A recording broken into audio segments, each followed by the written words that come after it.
Hello everybody, good morning and welcome to the United Stand. This is your latest Manchester United news and transfer news. It's good to be back and we've got loads to talk about. Big updates around our transfer budget, Timber, Nkunku, De Jong and a lot more. We'll also be talking about a brand new contract for David De Gea and how close that is. But I want to just hit a bit of breaking news straight away and say I could not give two shits about Paul Pogba. I really couldn't. I don't care about your haircut and your little smile. I couldn't care about hashtag Pogback. I couldn't give two shits if you're going to Juventus. I've got no fucking interest at all.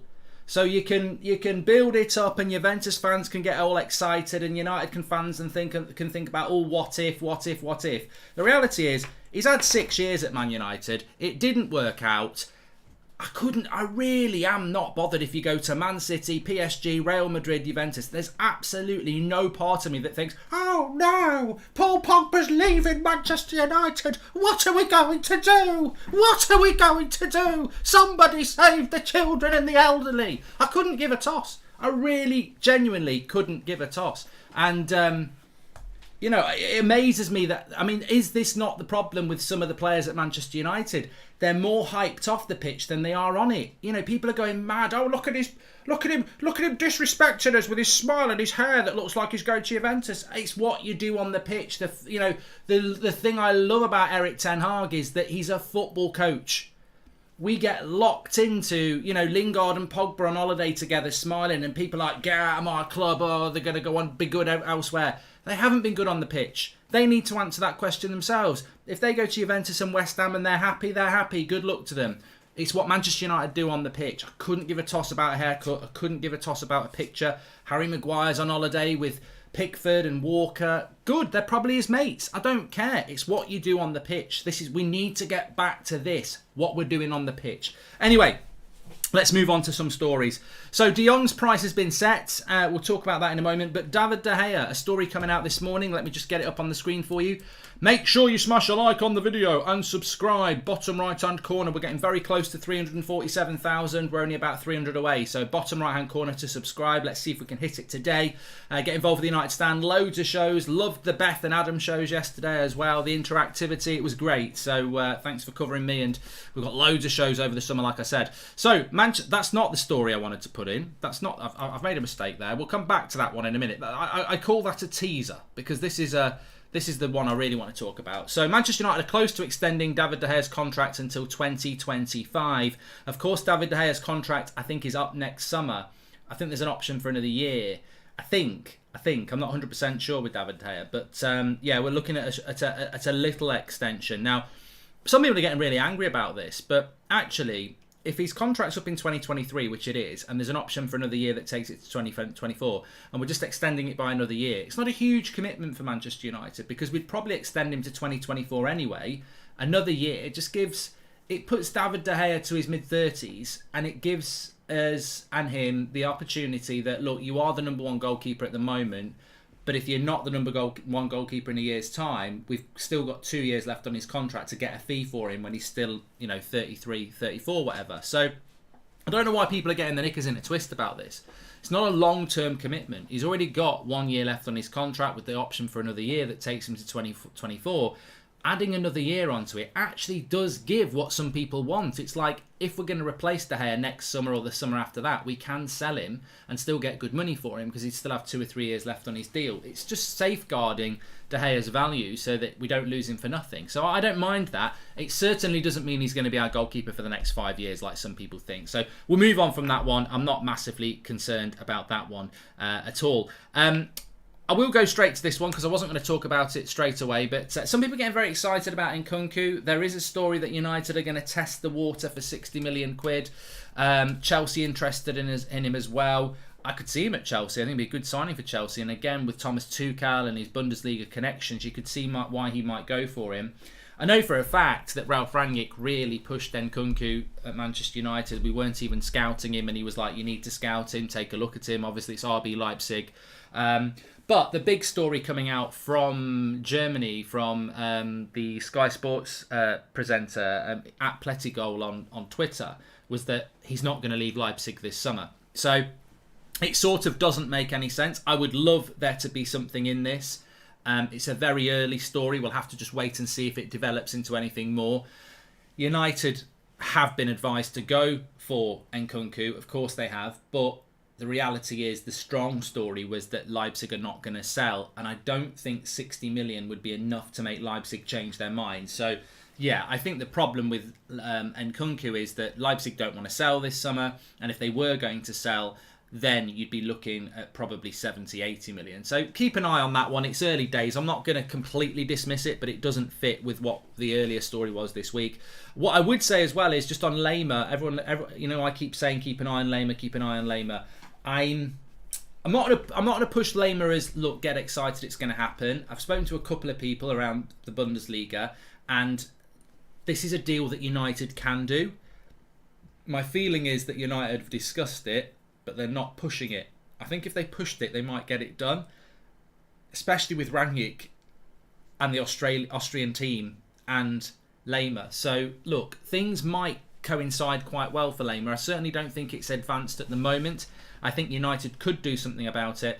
But as Romano said, Bayern Munich is still the strong team pushing for this. Leipzig don't want to sell him to Bayern, and that's always been the case, but it doesn't mean that won't happen. Morning, Mark. I'll give him the captaincy and a new contract. Did you see the interview with Aaron Glazer? Says Mikael Roach. I don't really listen to the Glazers, really, because I just don't believe what they're going to say. Actions speak louder than words. A happy De Gea will be key for his performances again. Contract extension is key, even if we want to move him on next summer, says Braden. Yeah, I would agree with that. Thank you, Braden, for being a member, by the way. If you want to click the members, if you want to join the members club, you can click the link that's pinned at the top of the chat, or you can do it through the join button. I say that because we've got a new exclusive video coming out tomorrow, but you can vote for the video today on the community tab. It's exclusively for the members. You can vote for what video we're going to do. You've got 4 options. It's De Gea compared to the Valencia keeper, so that would be quite interesting. It's Ajax's this season, Ten Hag's Ajax this season compared to Manchester United this season, looking at all the different stat areas.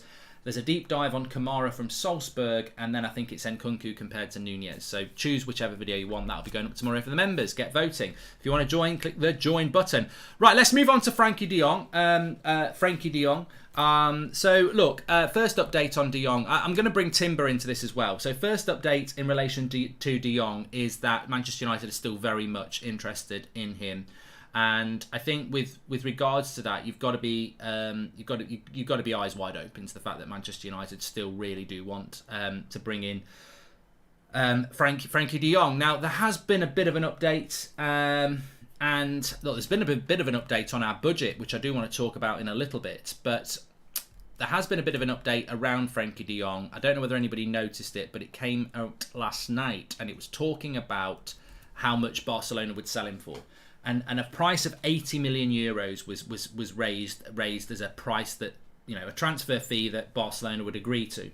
We know Barcelona need money. We know they've got a deal on the plate for Lewandowski. I believe they've got a deal on the plate for Renato Sanchez. They're still looking at. I personally think Ruben Neves is the player that they want as well from Wolves. I think he's definitely leaving. Although United, funnily enough, if de Jong stays at Barcelona, United could end up going for Neves. If de Jong comes to Manchester United, they'd probably go for Neves, Barcelona. So there's a weird little cycle there, because people are not really sure who we're going for if we don't get Frankie de Jong.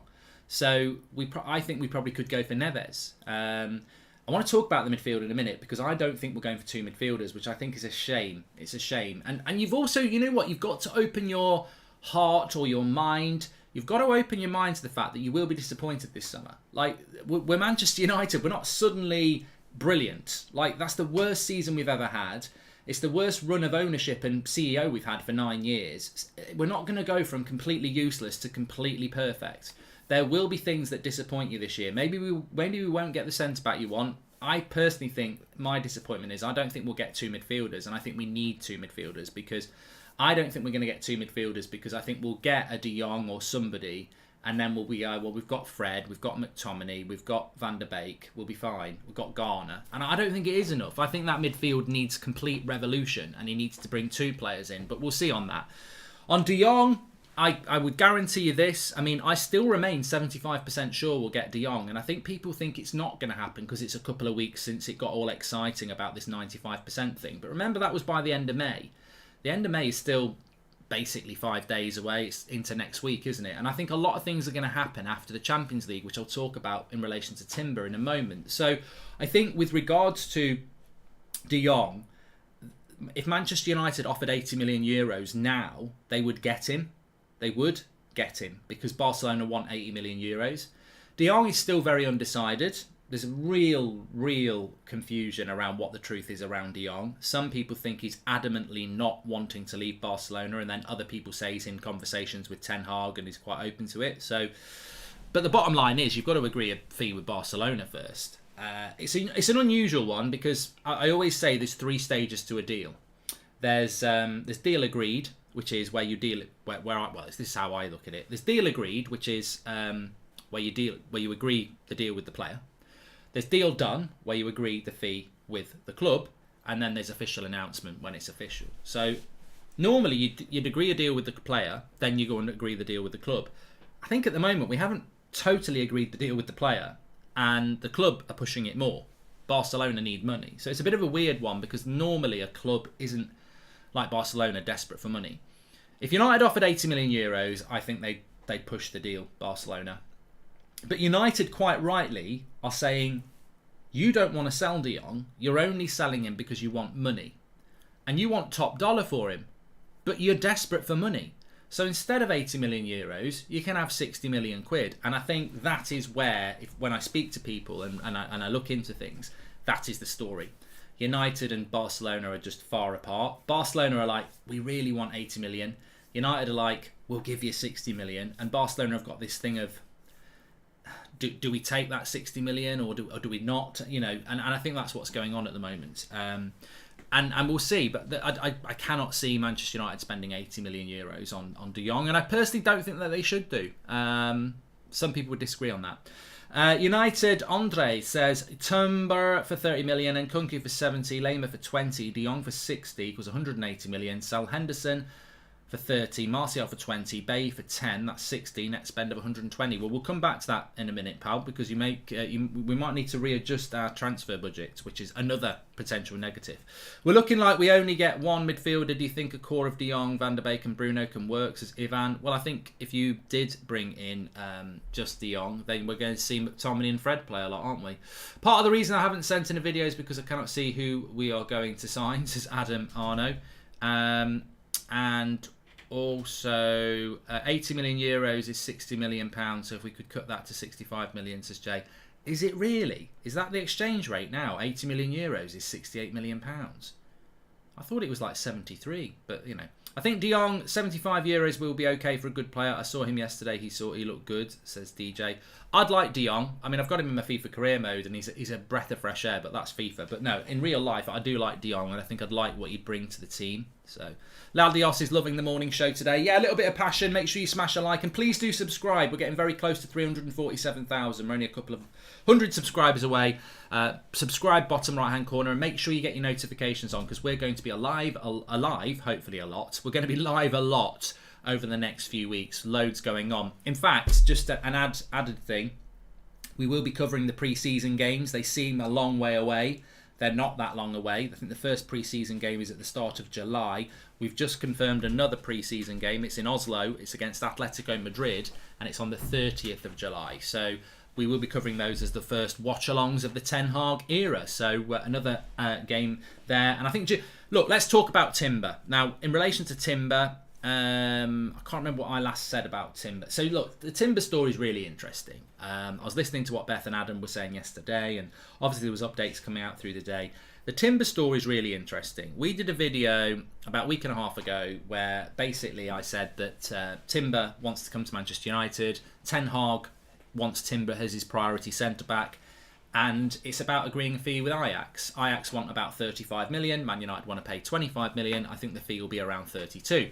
That was a week and a half ago. And since then we've had, it's not close, it is close, it's not as close as people think.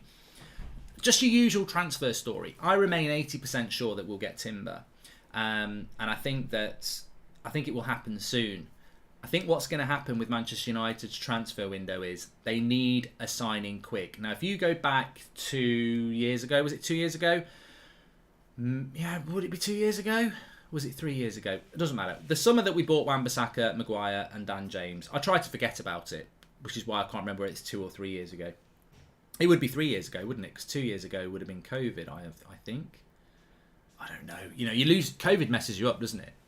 So, anyway, when that summer, United had finished the season badly. That was the season where I think we lost to Cardiff or something like that, and we got smashed by Everton at Goodison Park 4-0. And it was 2019, so it was 3 years ago, Boney, yes. And basically, we'd had a really bad season. They'd just given Solskjaer the job, and they needed to get a deal done quickly because people were like, this is a massive summer. And they got Dan James done really quickly. I think United are in the same position. They've got the manager. It's been a crap season. The manager buzz is going to wear off very quickly because the transfer window consumes everybody. I mean, Glazers out can be trending in the summer, even if you've won the Champions League, because the transfer window is just very different to the playing season. I always say this. Doing the United stand, you've got the season when you're playing, and then you've got the transfer window, and they're like two different things. So United need to keep this ball of change and positivity rolling, and they're desperate to get one signing done ASAP. The one signing I think they'll do, and I could be completely wrong, there might be something going on in the background. United are very quiet this summer in how they're dealing with things. But I think that Timber will be the deal they get done quickly and first, because it's not a statement signing. It's the sort of signing that the fans would want. It's not a marquee, but it's a good first signing to go, well, he's a modern sort of centre-back. He's the sort of player that's going to get us playing high up the pitch. He's played under Erik ten Hag. He's a young player looking to step up. Potential is huge. So I think that this is the signing that's going to happen. And I personally think it will happen in the next...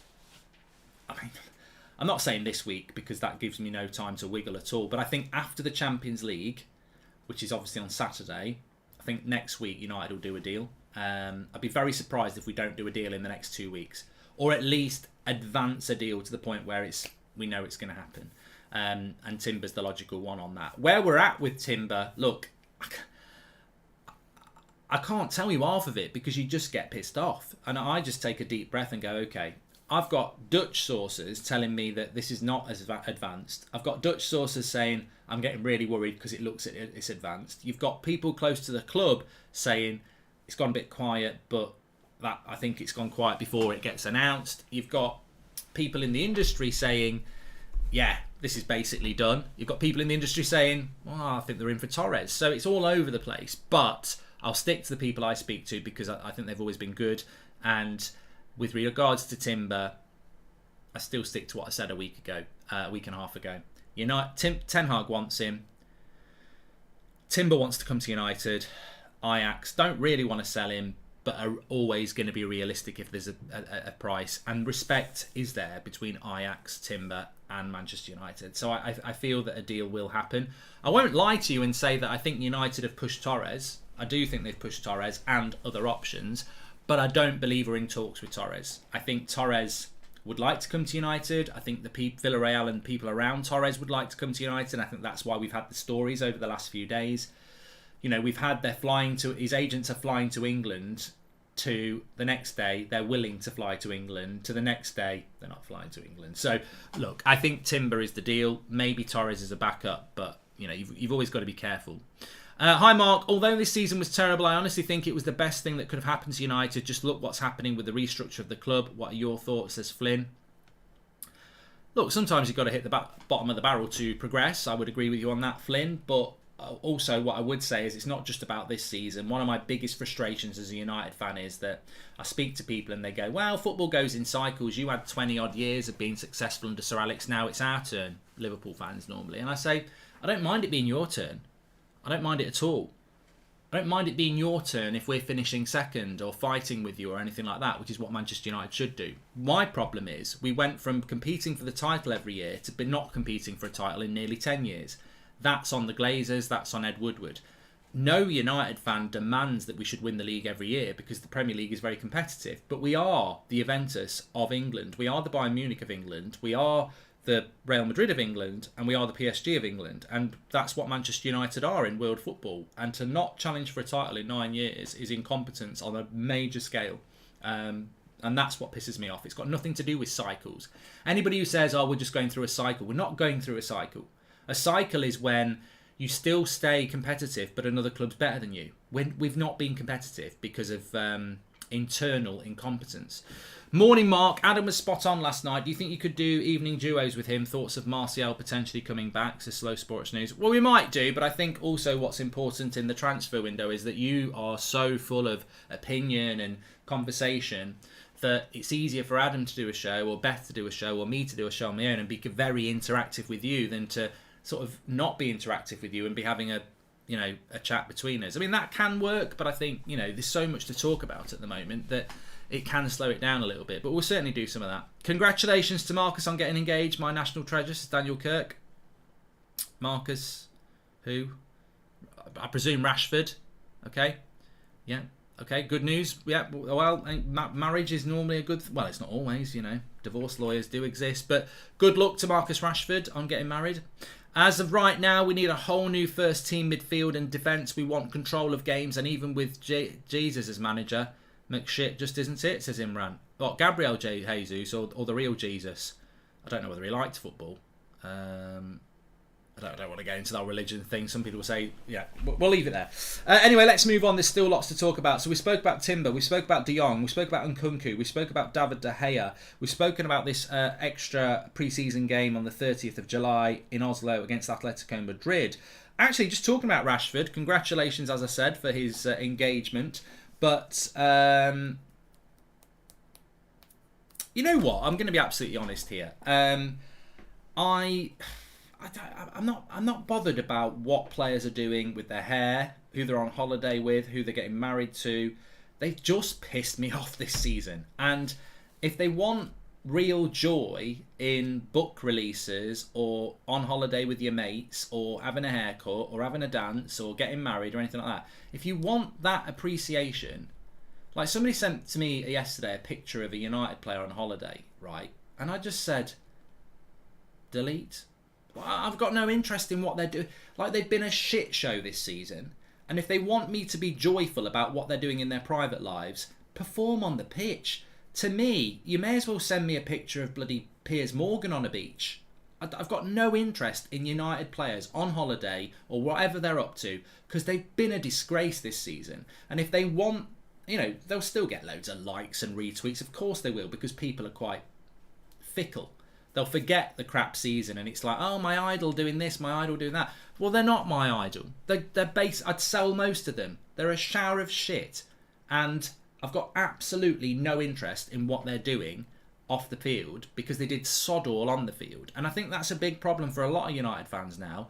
The trust in these players is on the floor. And actually, I couldn't give a shit what you're doing because I've got no interest in your commercial activities or your efforts to build your brand, because ultimately I think that's what caused this season. Too many individuals focused on their own selfishness, surrounded by people making money off them, saying you should be number one, you should be number one, why is he number one? If we took all social media off every bloody footballer in that squad and said the only adulation you're getting is on a Saturday afternoon in front of the fans that turn up, we'd have a very different thing. I think Manchester United as a football club has poisoned its squad, and the people within that squad have become poisoned by the people they've surrounded themselves with. Because if I'm a professional footballer and I've got agent, friends, family members working with me, I'm a professional footballer. My job is to be a footballer. What are all these people around me there to do? Tell me how bloody great I am. And it's just toxic. It's all become very toxic. And United and a lot of football clubs are guilty of this, but United for me are one of the worst. We absolutely revel in the marketability of footballers, and we've created a set of monsters. They've almost become a boy band. And what happens with boy bands or girl bands? They separate, and they separate because one or two of them want to go solo. That's what happens when you create a commercial entity. It doesn't end well. It's great when you're making money, but Man United have built a team of commercial entities and tried to create a footballing equivalent of a manufactured boy band, and it's all come crumbling down because of ego. There is divisions in management about Ronaldo's return. Real Madrid's summer plan was Mbappe, if not Haaland, if not Ronaldo. Perez never thought third option would be on the table. More information after the Champions League final, says Armour. I'd be stunned if Real Madrid went back for Ronaldo. I don't think it's a good deal for Ronaldo. I'm doing a video on this That's Football about Ronaldo actually today because I saw some comments from Carragher again. It's all the structure. But I'd be very surprised if Real Madrid went back for Ronaldo. I think Ronaldo suits Man United, but Real Madrid want to win a Champions League. They want to win La Liga. I don't know whether Ronaldo, Real Madrid's fans are very fickle as well. He's not the player he was, and when they see that, how does that end? They booed him before. Kohler contract ends on the 12th of July. New jersey will be worn with new sleeve sponsor on the 12th of July. What happens on that date? First pre-season game, says Ben. Welcome to the Members Club, Brian Caleb. Yes, remember, if you want to become a member, click the join button. You can vote for our new exclusive video tomorrow on the community page, and obviously that'll be available for our members with all our other exclusive member videos. Just click the join button and you get your badges as well. The choices for this week's video are David De Gea compared to this Valencia keeper we're interested in, and Kunku versus Nunez. Ajax under Ten Hag against Manchester United this season, showing how far we are off in relation to pressing and passing, etc. And the other option was that Kamara from Salzburg, which no one ever votes for, to be honest, but might be an interesting one.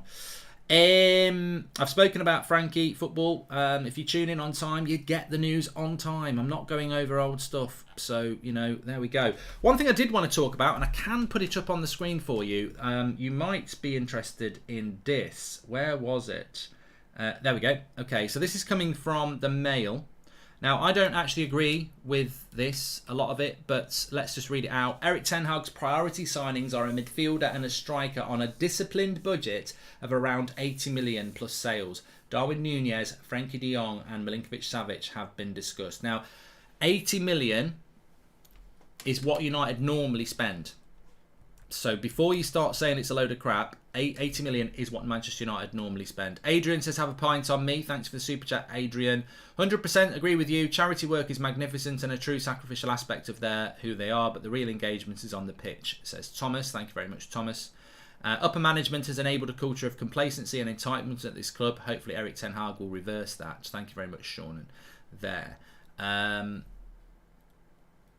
think that, Edwin makes a good point. One of our members in the chat, Edwin, says Frankie de Jong is using United to get a better deal to another club.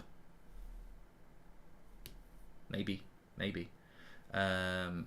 wait and see. We'll wait and see. Hi Mark, could you please do a Sir Alex Ferguson impression? No, Kieran, no. And Noob says Milinkovic-Savic again. So this story below me is basically saying that our budget's 80 million and that we're looking at Nunez, de Jong and Milinkovic-Savic. Well, it contradicts itself straight away, because if our budget's £80 million, we can't buy Nunez and we can't buy de Jong. They are basically, Nunez is going to be around 60 and de Jong will be around 60, so that's 120 million.